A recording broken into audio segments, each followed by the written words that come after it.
Hello everyone, and welcome to the Brickformula review of LEGO Set 10194, the Emerald Knight. It has 1,085 pieces for ages 14 and up, and it's from the Creator Series, and this set retails for $99.99. And before I continue, I would like to give a shout out to Emo Lego Man, Lego Brandon CP, and Lego Fanatic 48. They are the subscribers who had requested that I review this set, so everyone check out their channels. And moving forward, here in the front we see the Emerald Knight in all its glory. It's a really nice picture. And in the top corner over here, it tells us that this train is 27.2 inches long, which is pretty neat. And here on the side, we have the parts, and you'll see them again later. And here on the back, you see a lot of cool pictures over here. And then up here it says that you can modify this with power functions, which is really cool. Although I should point out that something is missing over here. 8878 is actually the rechargeable battery, and for that to work you need the transformer, which is not listed there, so you need part number 8887, and there you go, which is an extra $25. So I just want to point that out before you invest in all that and realize your train's not going anywhere. That would kind of suck. But anyway, let's check out the set. Here are the minifigs, and first up is the train driver, who looks pretty normal. No details here. The head and the hat piece are considered to be pretty rare. And here's his face. It looks like he could use a shave, although it's not the beard that bothers me, it's the smell. Next we have this beautiful young lady, and judging by the amount of suitcases she has, it looks like she's running away from her boyfriend, just like those love dramas. And there we go, never to come back. And next we have the train conductor, who looks pretty happy. And here are his details. I can see why he's happy. There's a single beautiful young lady in first class, so you can make your move, buddy. Good luck. Let's take a look at the train. Here is the Emerald Knight, which is a steam locomotive. Out of all the trains that I've seen, this is by far the most impressive looking one. And here's the view from the side, which is pretty nice. And you'll notice down here we have some piston action going on, and that's how that works. It's just that rod goes into that hole. If you have any dirty thoughts, please keep it to yourself, just like I am. Here's the bottom, which is not much, but these parts over here are pretty loose, and that's the way it's supposed to be. Here's the back, where you see inside the cab, and that right there is the firebox. You'll have a better view once I rip off the roof later on. Here's the other side, and while I'm here, I just want to point out that these parts up here are printed, which is really nice. But you do get a lot of stickers here. You get it over here, here, over there, and mostly in the front too. And as you can see, it looks pretty good without it anyway. So there it is. And here's the view from the top. It's pretty nice. Now you can motorize this thing, although you won't be using the conventional train motor, which looks like this. Alright, they actually modified it for you already, and over here you can lift this off, and that's where the IR receiver goes, and you'll see that there's a gear there, and that will eventually hook up to your XL motor, which you'll put in the back. And here's the firebox. There you go, there's a flame inside, there's the door, there's a shovel, not much to it. And the XL motor will attach right there. The only bad thing about that is that you'll have to lay off the train driver now, because there's no room for him. But anyway, let's take a look at the rest of the train. Next up is the opening tender, which is a very simple design. There it is from the side, and you get some stickers over here. There's the bottom, not much.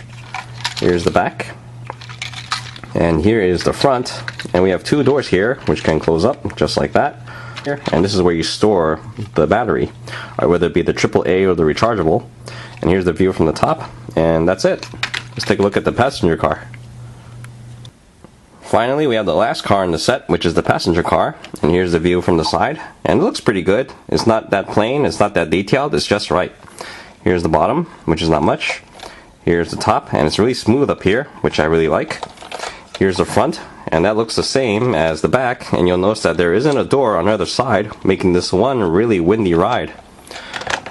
And you also get some stickers over here, and here's something that's really interesting. You get a lot of stickers here. You get 1st, 2nd, 3rd, and 1 to 9.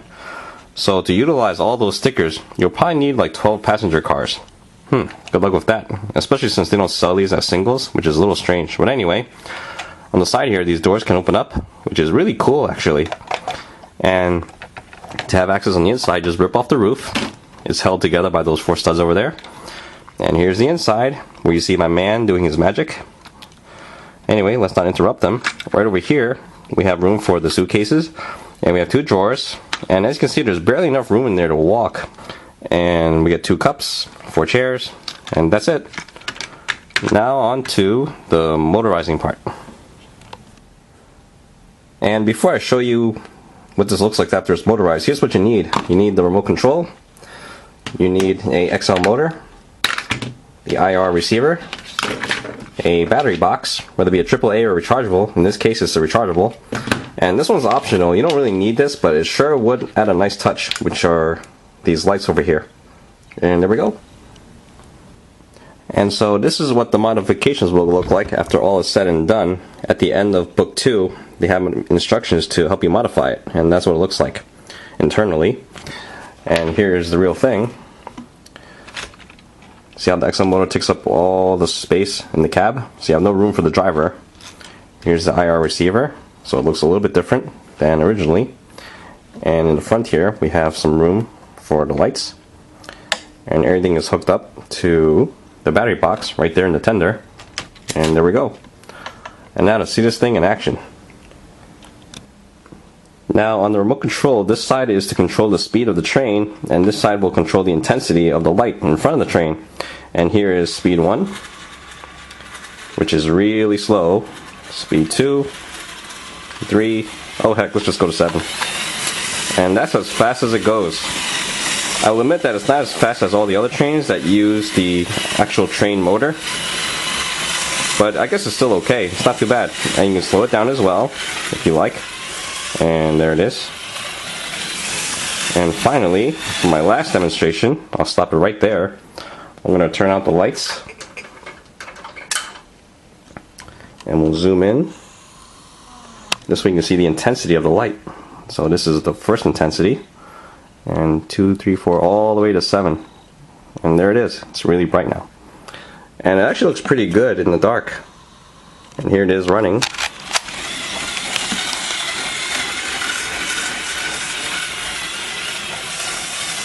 So, not too bad, right? On to the recommendations. Overall, I'd say the train is pretty good by itself. We're looking at 9.2 cents a piece, so it's not bad. However, there is a catch. You only get the train, and that's basically what you see here. You could definitely use another passenger car too, but that's besides the point. And you'll also need the railroad tracks, which could be a fortune. And you'll also need the power functions for that extra playability, and these can run you anywhere from $51, that would include the AAA battery box and no lights, and it can run up to $120, and that would include the rechargeable battery box, the transformer to charge it, and the lights. So I only recommend this if you're already into the Lego trains. Otherwise, if you're new to it, I don't really recommend it, because this set alone will cause you to spend a fortune. But hey, if you like it, then feel free. I just want to let you know, and that's what you're looking at. And that sums up my review. I hope you guys enjoyed the show, and I'll see you guys next time. Thank you for watching.